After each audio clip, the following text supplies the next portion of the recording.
Right now, on to the point. Republican Congressman Kevin Kiley is changing his party registration to no party preference. Hear his reasonings and what this will mean for the upcoming elections.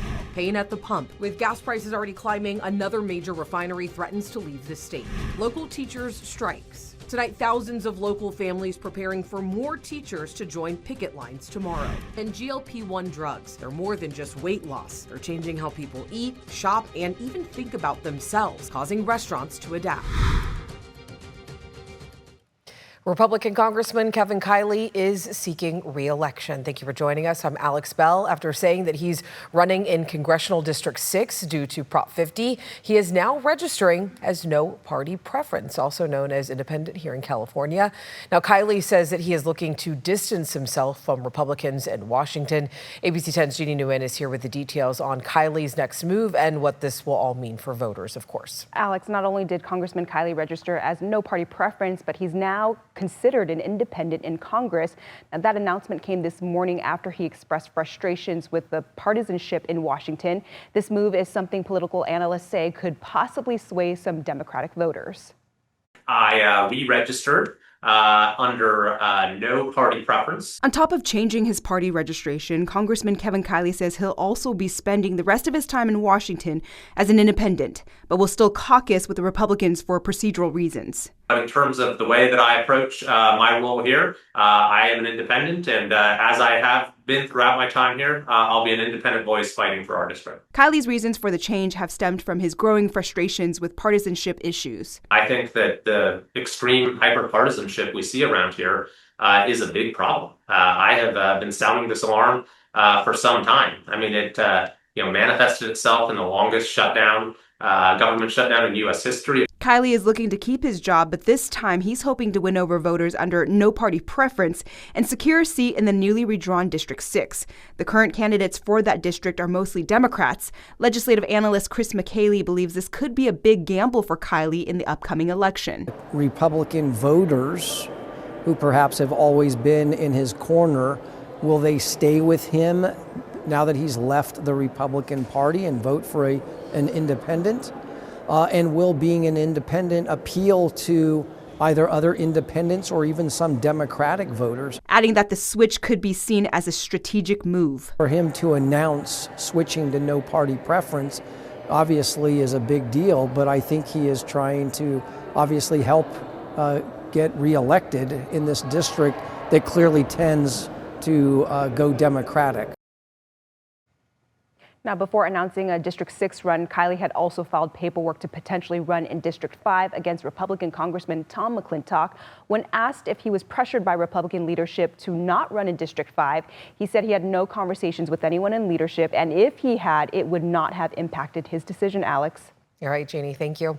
Now, Kiley changing his affiliation could, of course, impact the House of Representatives. As early as 2026, the Republican Party holds a slim majority in the U.S. House of Representatives with 219 seats compared to 212 Democratic seats. Kiley becomes the first independent member of the House since former Michigan Representative Justin Amash left the GOP in 2019. Kiley joins independent senators Bernie Sanders of Vermont and Angus King of Maine as the only independents in Congress, although both Sanders and King caucus with Democrats. Now, as we get closer to the June primary, be sure to check out our profiles of the top 8 Democratic candidates for governor. You can stream them all right now on our ABC 10 Plus app. And we are also working to sit down with the Republican candidates as we continue our coverage of the race for California's next governor.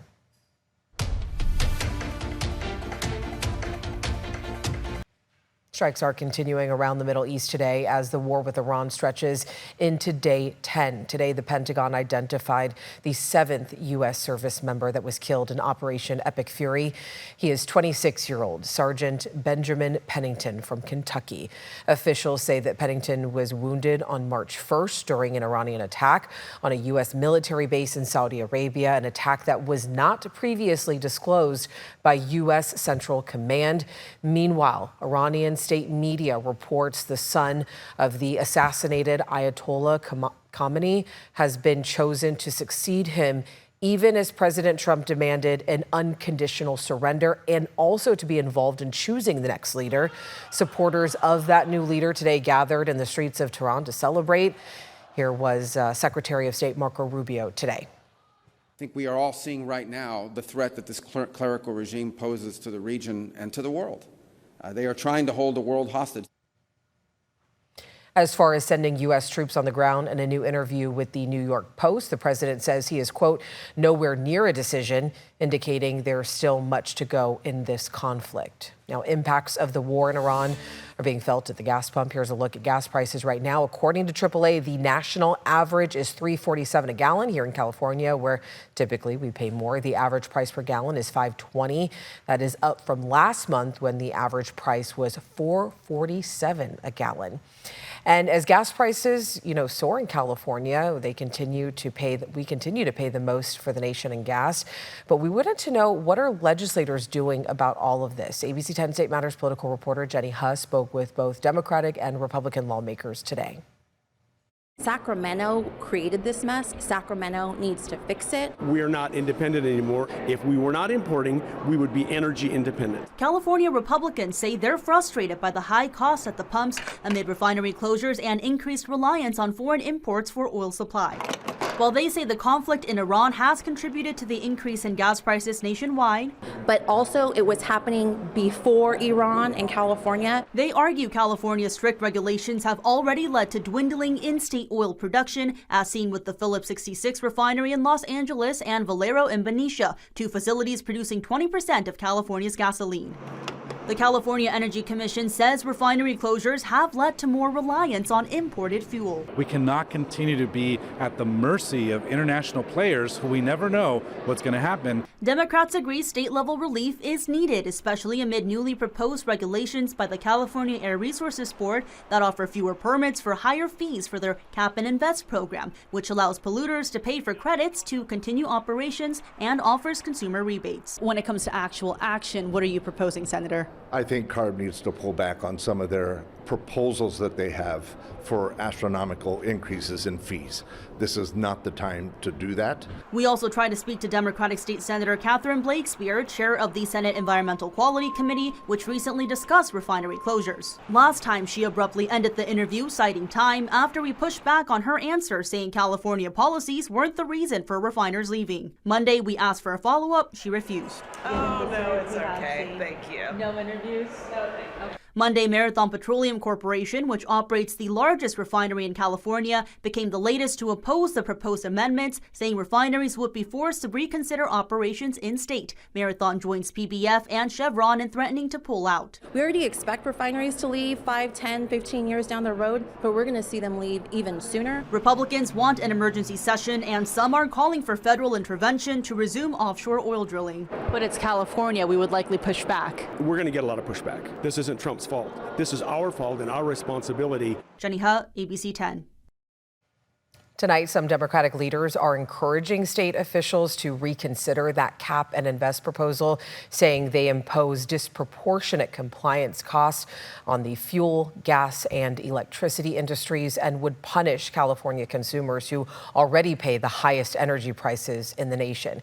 Now, we reached out to the governor's office, the Air Resources Board, as well as the Energy Commission for comment. CARB says, quote, the Cap and Invest program is the most cost-effective way for California to achieve its statutorily mandated climate goals. They're doing their job and they're not getting paid. It's not just unfair, it's reckless. Travel chaos continuing across airports across the country, with a shortage of TSA workers causing longer security lines. The partial government shutdown impacts the Department of Homeland Security.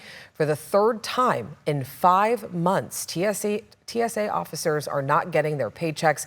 Many of them are now calling out sick. The Department of Homeland Security is blaming Democrats in Congress, saying this is a direct result of their refusal to fund DHS. Meanwhile, some Democrats say that they want to see a major reform to the agency before they vote to end the shutdown. If you have State Farm for homeowners insurance, you might continue to pay higher rates that were put in place last year after those LA wildfires. State Farm asked last March to raise its homeowners insurance rates an average of 22%. In May, California's insurance commissioner granted a 17% interim rate as the rate hearing process was playing out. Now, State Farm became the first insurance company ever to be granted an emergency rate hike in California. Just this past Friday, the Department of Insurance announced a settlement. Take a look at this. The 17% interim rate will remain in place for homeowners and renters insurance policies. They will slightly increase, but condo and rental property insurance rates will both drop. The Department of Insurance says that those policyholders will receive a refund dated back to June 1st of last year with interest. The agreement also extends by 1 year the freeze on policy non-renewals and cancellations. This settlement agreement still has to be approved by an administrative law judge. Still ahead on To the Point, a big step for the healthcare in Central Valley. UOP is pushing for a brand new medical center, what they are asking from the city of Stockton. And then we go straight out to a legal battle over popular weight loss drugs. It's now settled. A major drug company is dropping its lawsuit against Him and Hers Health, what it means for consumers. Tomorrow will be the coolest day for the foreseeable future, and yet we're still talking about temperatures 5+ degrees warmer than normal. But I've got 80s and even some upper 80s in the not too distant future forecast after the break. But first, and other headlines tonight. More than 600 teachers in the Natomas Unified School District are preparing to go on strike tomorrow. It's a move that could affect thousands of students and mark the first strike in the district's history. If a strike begins tomorrow, the district says schools will remain open, but the school day could look a little different. Twin Rivers educators agreed to go back to the bargaining table after a request from Assemblymember Maggie Krell. The dispute centers around pay increases, health benefits, and smaller class sizes. The district says they already have a fair contract on the table that they are ready to sign. The California Teachers Association says the Twin Rivers teacher strike will still continue tomorrow. And Live Nation's antitrust battle with the federal government might be over. The Justice Department says a settlement reached just days after the trial began will be a victory for consumers. Live Nation owns Ticketmaster, which came under fire for botching sales of Taylor Swift's Eras Tour tickets and monopolizing the live events music industry. More than 24 states, including California, are still fighting the companies in court. Things were warm today. Let's get a look at our forecast with meteorologist Brenda Minchef.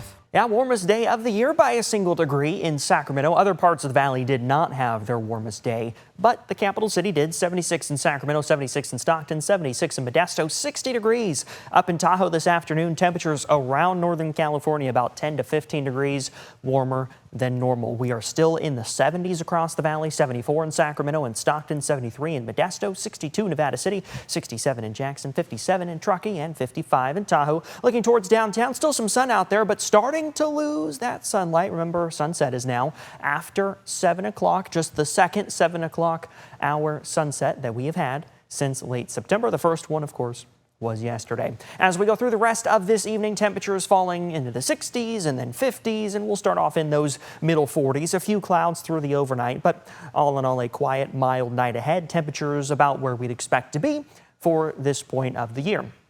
Tomorrow afternoon, the coolest day of really the foreseeable future, and I say coolest because we're still running about 6 degrees warmer than normal across the valley in those low 70s, some mid 50s up high, but it only gets warmer from here. We'll be running 10 to 15 degrees warmer as we end the work week and move into the weekend. We've got upper 70s and low 80s on the way, but it only gets warmer from there as high pressure builds. So we are not just sticking around in those low 80s. We're talking about some middle 80s and some upper 80s. The possibility for some days in the low 90s are there. You see the record high temperatures here in the dark blue colors, and almost every day next week could be at or above that daily record high temperature. Alex? I'm not ready to turn on my AC yet, Brendan. Thank you so much. Still ahead, we are taking a closer look at those popular GLP-1 drugs like Ozempic and Wegovy and why they're not just about weight loss. Tonight, how they're also changing restaurants. And then we're taking a look at a big settlement between a major drug company, Hims and Hers, what it could mean for customers looking for a deal on weight loss drugs. Officials at California's oldest university appear to be in the process of planning for a new medical center. According to city records, by fall of 2030, the university hopes to open a school of medicine. During a public meeting tonight, the city of Stockton voted 5-0 to approve submitting an application for the federal grant on the college's behalf. In a letter, Pacific President Christopher Callahan says it would be the Valley's first MD granting school, adding that by the time the school would open, California is expected to face a 20% shortage of physicians. Drug maker Novo Nordisk dropped its lawsuit against Hims and Hers just today. As part of the deal, the telehealth company Hims and Hers will sell Wegovy and Ozempic at their self-pay prices. Customers will pay anywhere from $149 to $500 per month, depending on the drug and the dosage, of course. That is significantly more than the generic compounded versions that Hims and Hers originally planned to sell. And more transformational than the smartphone. That is how some people are describing the potential use of these GLP-1 drugs. Used by millions, popular brands of the medication such as Ozempic and Wegovy, as well as Zepbound, are approved to treat diabetes and obesity. But a recent analysis found their impacts may go well beyond changing health outcomes. They could be changing the broader consumer economy. Michael Yoshida breaks it all down for us.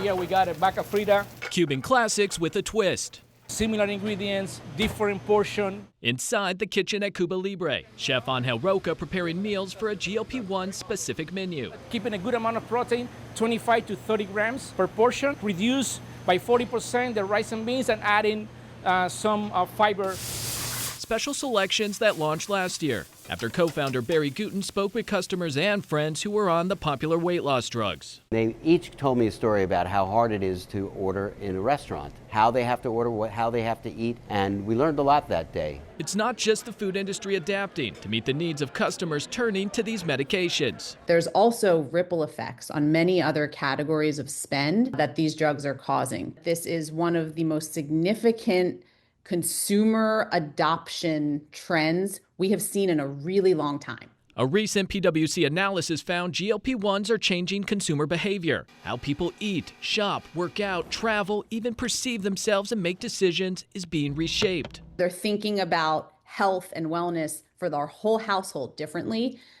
after they go on the drug, and they're purchasing differently for everyone in the household. PwC's Ali Furman says these ripple effects across industries will only grow as these medications become more accessible. We're just starting to see the full breadth of implications that these weight loss drugs could have on consumption, consumer spending, and just overall society. In Washington, Michael Yoshida. Coming up, a look at our upcoming special on West Roseville. West Roseville is growing, but at what cost? Thursday on To The Point at 6:30, what's being done about traffic, schools, and public safety with thousands of homes planned and under construction. Don't miss this To The Point special Thursday at 6:30 on ABC 10 and the ABC 10 app. All right, let's take another look at the forecast. It was the warmest day of the year in the capital city. Elsewhere in the valley, one of the warmer days of the year, but not the warmest, 76 in Sacramento, Stockton, and Modesto. Tomorrow, a little bit cooler, but still above normal. The normal high is 66 degrees, and we're talking about temperatures in the low 70s tomorrow. So coolest with some air quotes because it is going to get warmer from there. 76 again on Wednesday, 79 Thursday and Friday, 80 degrees potentially on Saturday. That's 10 to 15 degrees warmer than normal for the second half of the week, and that's all thanks to this high pressure building overhead. And it doesn't just stop in the low 80s. We're talking about some upper 80s as well. So there's a couple of stats here for March. The most 80-degree days we've ever had in March, and that's 7, and the most in a row, 6. That was back in 2004.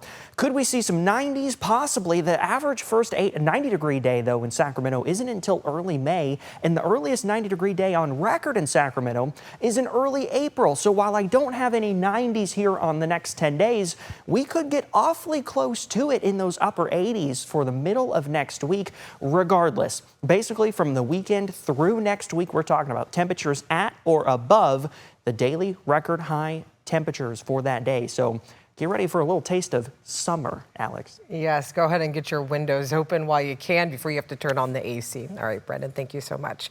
Well, as you just saw, we do have a special coming up this Thursday. We're taking you out to Roseville, specifically West Roseville. Now, our team has spent a lot of time there. If you've been out there, even if you've gone to the new Costco, you know that a lot of development is happening. They are even building a new school. So we've been spending a lot of time there. We talked to residents, we talked to the mayor as well as the city manager, because you know, as cities grow, there tend to be some growing pains. So we took a look at what's going right in the city and then also some solutions that they're looking to find. So make sure you stick with us this Thursday to watch our special in West Roseville. Have a great night. We'll see you tomorrow.